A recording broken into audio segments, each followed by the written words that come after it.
everyone, my name is ZeBirdBrain and today we're talking about scripts and just general ways to make your life easier in Harmony. So first off, what is a script? A script is like a tool that is not quite part of the software, like it doesn't have like its own little icon. It's not like a known thing of the software. Sometimes scripts can be made either by Toon Boom or they can be made by people on the internet that just want to help people and have people have a better life. Like these people are great. Thank you everyone who provides these free scripts. But basically they will show up as like little buttons that you can run and click and it's going to make your life easier. The ones that I usually use are copy paste pivot. They allow you to copy and paste pivot information from text. They're pretty cool. There's also find and replace node name, find and replace color names. Like these are very useful buttons that I use all the time. But there's more, and you can definitely have a lot of use out of them, but if you don't know they exist, you don't know. So I'm here to introduce you to them, okay? So first, this is a scripting toolbar. How do you find it if you don't have it? It's okay, I'm gonna show you. So let's say I wanna use some scripts. You can go either into the view. Here I can press on the plus sign, find script editor, and this is like a complicated way to see them. I don't love that, but it's there, and you know, it's there if you know your way around scripts. It's cool because it allows you to see what the script actually is. But if you don't care about that, that's totally fine. Let's forget about this. And I'm gonna right click here into the toolbar and we're gonna get the baby version, okay? I'm gonna right click, we're gonna find scripting, and then you'll have the F button with an arrow and the F with a square. You're not gonna see the gears. The gears are my things. Click on the one with an arrow, and then you're gonna see this cool little view. I will start fresh. I'm gonna remove my scripts so that everybody starts from the same page. And I'm gonna show you some of my favorite little scripts that you can find, okay? So, like I said, there are many scripts available in Harmony. I'm gonna show you my favorites. So the first one is copy and paste pivot. It's this one. To find a script, you can just type it here. I wrote copy, so I find it here. And then there's copy and paste. So I'm gonna take these, press on the little triangle here to bring them to the other side. Because at the moment, if I have nothing, it would show up like this, like what you have. But like I said, we're gonna go get our script. So copy, so I can find my copy paste pivots. I'm gonna take this one, bring it here, this one, and bring it here. They don't have an icon yet because we never bothered. You could make your own. You would just need to like click on customize icon in the software, but you would need to find like an image for it. I don't have one yet. I've been meaning to do it for like the past 6 years and I keep forgetting. Maybe this year I'll do it. So here they are. I'm gonna press on OK and I'm gonna introduce you to it. So let's say that I have this peg and this peg has a pivot point that is right here. I'm gonna set it there. And maybe for some reason I created another peg to place somewhere, like here, for example. And I would like it to have the same pivot point as this peg. So of course you could just open the two pegs side by side and just copy and paste the information from the pivot section. But I'll be honest, my life is too short for me to even want to do that, so I don't care. I'm not gonna do that. I'm just gonna click on my first peg, click on the copy pivot, and then click on my second peg and paste pivot. And then my pivot is gonna be paste. Super easy, okay? So this is one of my favorites one. Now the other ones are even better. I'm gonna go here and I'm gonna find the one that is called find and replace node name. Just take the top one. Usually if you have all of those, you can default to go with the one that's called like TB underscore. It usually works. So find and replace node name, and we're gonna have find and replace palette color names.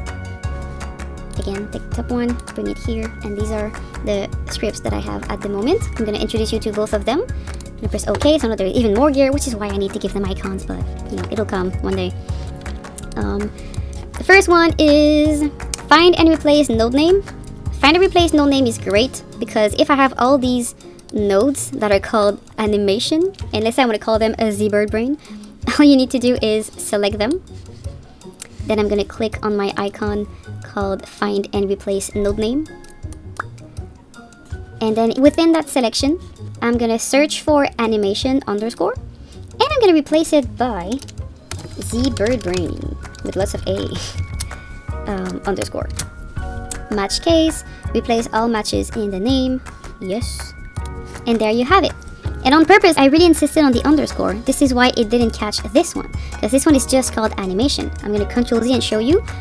All the other one had animation underscore. So that's why it really searched for what I needed. The other script, this is very useful, especially if you have a rig, and a lot of the rig, they have like the surname of the character. Like I go here with the add prefix and suffix, and I'm gonna add the prefix of Z underscore in front of all my image. So they all have Z, and this is my rig. But let's say I just start a new rig from that character and I want to change all the Z to something else. You can just use your find and replace node name, only isolate to the Z underscore and replace that with another character like René underscore, and it will change it. So it's very, very quick and easy to do that. Okay, the other script that is great is the find and replace color name. So I'm gonna go into my colors, and don't judge me, this is an old animation that is fast, the colors are not named. I'm sorry. But let's say these were my colors, and I want to rename all the ones that are called new. I want it to be called something else, okay?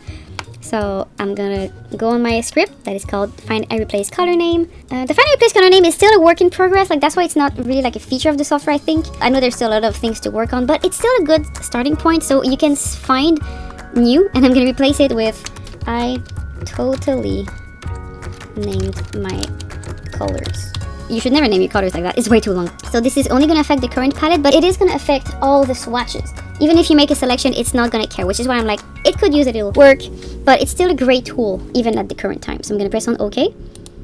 And each place that it was called new, it's now I totally named my colors. And it's gonna also give them numbers to make it a bit easier to track them.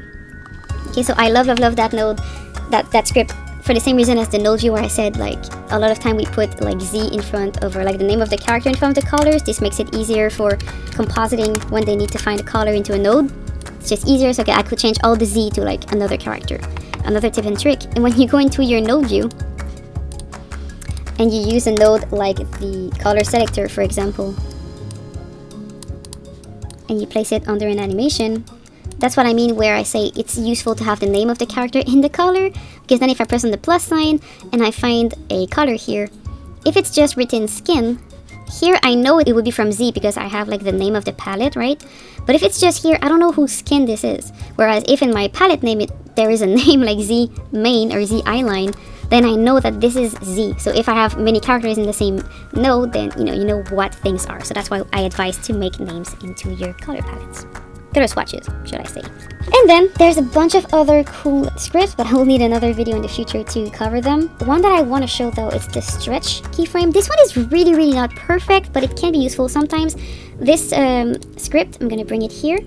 It allows you to kind of stretch your keyframes in your timeline. The one thing that is important to note is that once you stretch your keyframes, it'll mess up your hand-drawn animation. So I'm going to show you here. If I just select my animation on my peg, click on my stretch keyframe script, and the value is going to be 1 and the last frame is 15. So that's my selection here. So from 1 to 15, then I'm going to go from 1 to 35 instead. It's going to stretch just my keyframes. If I Control Z, and I'm going to collapse my peg and then make the same selection, and I'm going to stretch it. It's not kind to hand-drawn animation, so it's going to stretch it, but it will kind of make your drawing single frame, and it's gonna stretch them, but like not that perfectly. So it works, it's just that it's a bit messy. Like it's a script that could use some love. I've used it for like camera motions, I've used it a lot for like some effects. It is a good script, it is just not perfect, but I really like that it can stretch your keyframes like that. I appreciate everything it does, it's really great. So I thought I would show you these 5 little scripts, and I hope you had fun, and I'll see you again in another tutorial. Bye bye.